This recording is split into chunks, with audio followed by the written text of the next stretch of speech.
Hello everyone, a very warm welcome to study IAS. Recently हमें ये पता चला कि India have signed Artemis accord. India ने ज्वाइन कर लिया है अर्टेमिस अकॉर्ड एंड इसके साथ हम 27th कंट्री बन गए जो कि सिग्नेटरी हो गए इस पर्टिकुलर अकॉर्ड के।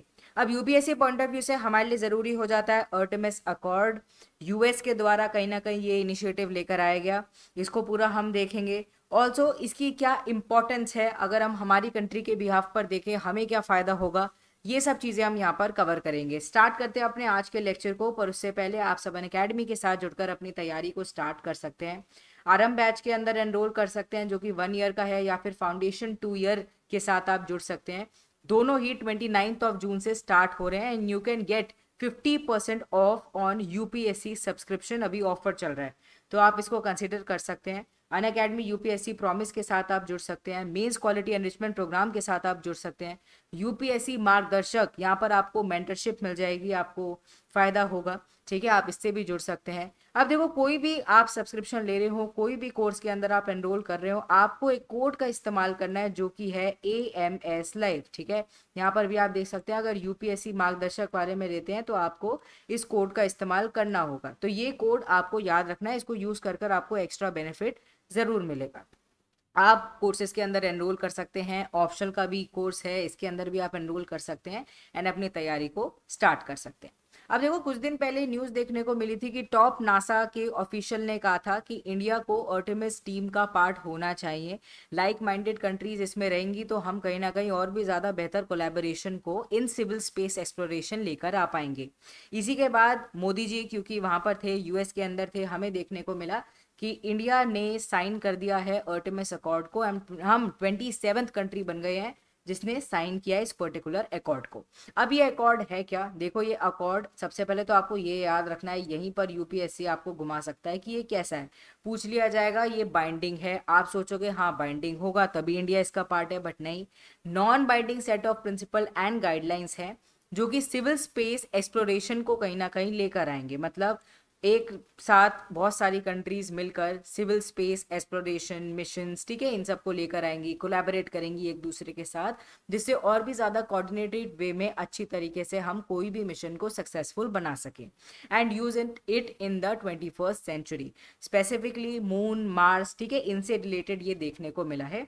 These principle will help to ensure maintenance of a safe and predictable outer space environment. अब देखो, अगर इंफॉर्मेशन शेयर हो रही है, कोई कंट्री ने अपना कोई मिशन कहीं ना कहीं लॉन्च किया है या वो करने वाली है एंड और सब कंट्रीज को पता है कि हाँ इस पर्टिकुलर डोमेन के अंदर वो जाने वाला है, तो पहले ही कहीं ना कहीं दूसरी कंट्री कुछ और करने की कोशिश करेगी या फिर देखेगी कि हाँ इस पाथ में ये जा रहा है तो हम कुछ लॉन्च नहीं कर सकते। तो ये एक एग्जांपल के थ्रू मैं आपको बता रही हूँ कि कैसे प्रिडिक्टेबल एंड कहीं ना कहीं कोऑर्डिनेटेड वे में आउटर स्पेस एनवायरनमेंट में आप मिशंस को लॉन्च कर सकते हो एंड आप फर्दर अपना जो भी है लर्निंग्स, रिसर्च, ये सब आप कर सकते हो। NASA in coordination with US department of state इसको लेकर आया था एंड 2020 के अंदर बेसिकली यूएस इसको लेकर आई थी 7 अन्य कंट्रीज के साथ। एंड अर्टेमिस अकॉर्ड सिग्नेटरी यहाँ पर May 30th 2023 तक बताए हुए हैं, ये सब कंट्रीज हैं, यहाँ पर आप इन कंट्रीज का नाम देख सकते हैं। चलो, अब देखो प्रिंसिपल्स की अगर हम बात करें, कंसिस्टेंट होना चाहिए विद आउटर स्पेस ट्रीटी। देखो आउटर स्पेस ट्रीटी से काफ़ी कंसिस्टेंट होके ये अर्टेमिस अकॉर्ड, ये सेट ऑफ प्रिंसिपल्स आए थे। मेन यही है, कोऑर्डिनेटिव कहीं ना कहीं वे हो, कोऑपरेटिव कहीं ना कहीं एक्टिविटीज़ लेकर आए जाए एंड इंटरनेशनल लॉ के साथ कहीं ना कहीं चला जाए। ऑल्सो इन्फॉर्मेशन का डिसमिनेशन होना चाहिए, इन्फॉर्मेशन शेयर होनी चाहिए इधर से उधर कंट्रीज में, नेशनल स्पेस पॉलिसीज के बारे में एक दूसरे के पता होना चाहिए।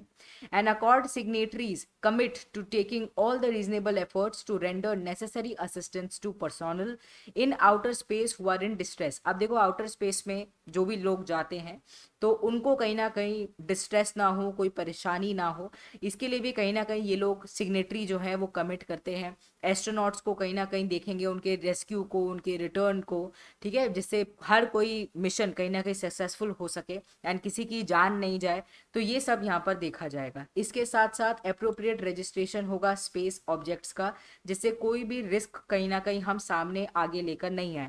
Also scientific data global community के साथ ट्रांसपेरेंट मैनर में शेयर किया जाएगा and accord signatories intend to preserve historically significant human और robotics landing site artifacts and spacecraft। तो इस वे में भी ये काम करने वाले हैं एंड ये नोटिफिकेशन प्रोवाइड करेंगे अपनी एक्टिविटीज़ की, एक दूसरे से लोकेशन कहाँ पर ये ऑपरेशंस को लॉन्च करने वाले हैं ये सब शेयर करेंगे, जिससे कोई हार्मफुल इंटरफेरेंस ना हो एंड कहीं ना कहीं कोऑर्डिनेटेड वे में दूसरी कंट्री भी अपने मिशंस को लॉन्च कर सके।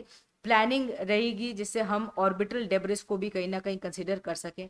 आप देखो जितना ज़्यादा स्पेस में आप मिशंस को लेकर जाओगे, आप सैटेलाइट्स को लॉन्च कर रहे हो या कुछ भी कर रहे हो, तो कहीं ना कहीं एक टाइम के बाद वो डेब्रिस क्रिएट हो जाता है। डेब्रिस का मतलब ये है कि कहीं ना कहीं वो हमारे यूज़ का नहीं रहता, बट वो घूमता रहता है स्पेस के अंदर एंड वो कहीं ना कहीं एक डेब्रिस कहते हैं ना, जैसे कबाड़ा कहते हैं, ठीक है, समथिंग लाइक दैट। तो इसलिए उनको अच्छे से डिस्पोज ऑफ करना भी हमारे लिए इंपॉर्टेंट है। तो as well as disposing safely of spacecraft, ये सब कहीं ना कहीं यहाँ पर देखेंगे। स्पेस इन्वायरमेंट होना, सेफ इन्वायरमेंट होना चाहिए स्पेस का, स्पेस सस्टेनेबिलिटी को कहीं ना कहीं सामने रखे, ये इनके कुछ प्रिंसिपल्स हैं। तो आर्टेमिस अकॉर्ड इसके बारे में बेसिकली वर्क करता है। अब नासाज आर्टेमिस प्रोग्राम ये क्या से कनेक्शन में है, बेसिकली आर्टेमिस अकॉर्ड सपोर्ट कर रहा है नासा के आर्टेमिस प्रोग्राम को। आर्टेमिस प्रोग्राम नासा का बेसिकली ह्यूमंस को लैंड करने वाला है मून पर बाय 2024। अब ये स्पेशल क्यों है? ये स्पेशल इसलिए है क्योंकि पहली हमें महिला जाती हुई नजर आएंगी and also first person of colour हमें मून के ऊपर जाते हुए नजर आएंगे।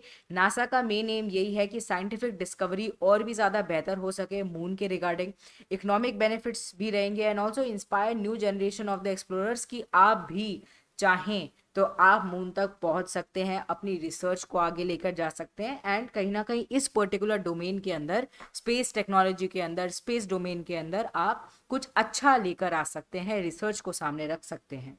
तो इसी के रिगार्डिंग ये था। आई होप आपको ये वीडियो इन्फॉर्मेटिव लगा होगा। Do not forget to hit the like button, also share it with your friends. Bye bye, take care.